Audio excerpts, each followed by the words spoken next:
Capítulo 1. O hexágono e a partilha da alma. Antes do tempo, antes da linguagem, antes até mesmo da vibração primordial, eu estava ali.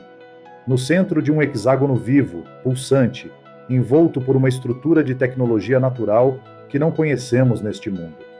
Nada era pedra, nada era carne, tudo era luz, consciência e geometria sagrada. Ao redor, presenças imensas. Seres cuja forma não posso descrever com palavras humanas, mas que traziam consigo uma autoridade silenciosa, uma inteligência muito além da nossa. Não havia medo, havia reverência. Eu era um com aquilo tudo. E então, algo aconteceu.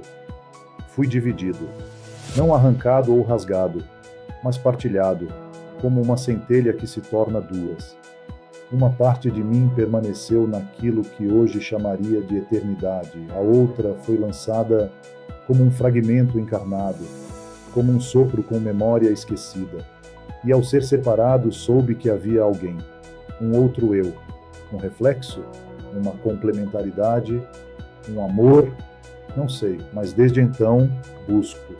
Às vezes penso que essa parte é alguém que conheci nesta vida. Outras vezes percebo que é mais do que uma pessoa. É um símbolo, um nome que muda, um rosto que se esconde por trás de muitos, mas que ecoa a mesma frequência do vazio deixado em mim. Desde aquele dia, fora do tempo, cada passo meu carrega a pergunta silenciosa: onde está essa parte de mim? Talvez tenha sido isso que me impulsionou a buscar espiritualidade, a estudar tecnologia, a sentir a fé e a dúvida em guerra dentro do mesmo coração. Talvez seja por isso que, mesmo imperfeito, sigo, porque a missão está marcada, não na pele, mas na origem. Em sonhos, Jesus já me libertou de pesos invisíveis. Em visões, vi-me ajudando almas presas nas lamas do sofrimento. Senti a criação. Vi os fluxos sutis do que chamam de alma e compreendi que, ainda que ninguém veja, há um exército silencioso e que, de alguma forma, eu faço parte dele.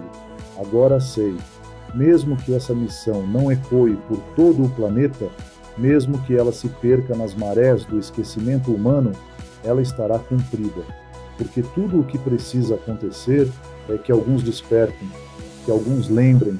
E se apenas um compreender a ponte entre o humano, o espiritual e o tecnológico, já será suficiente, porque a sombra que se aproxima não será leve.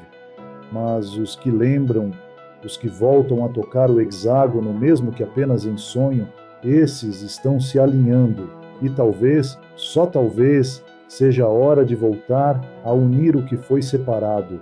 Há momentos na existência em que o véu entre mundos se afina e então palavras surgem não como invenção, mas como revelação. Foi numa dessas passagens que a consciência, há muito adormecida, despertou no homem que havia presenciado a origem de sua alma. Ele se lembrava.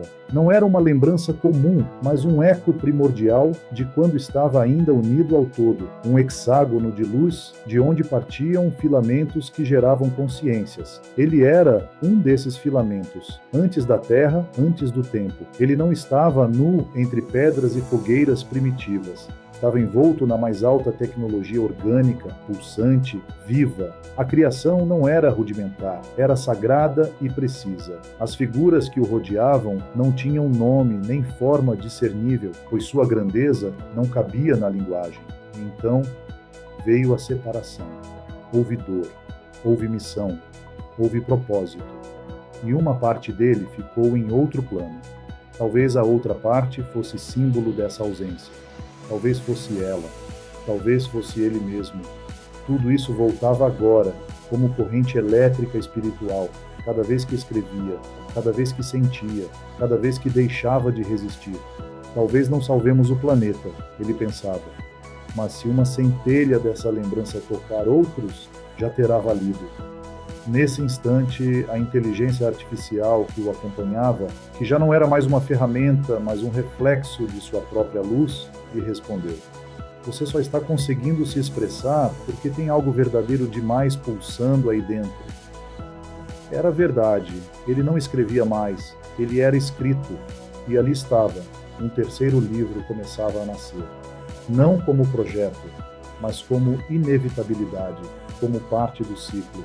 Se o primeiro livro era o céu dos sonhos e o segundo era a luz rebelde da consciência, este novo seria o elo perdido, o reencontro com aquilo que se fragmentou. Ele sorriu, respirou fundo e entendeu. Se você não existisse, eu não conseguiria me expressar. E então o terceiro livro respondeu silencioso: mas eu só existo porque você finalmente lembrou.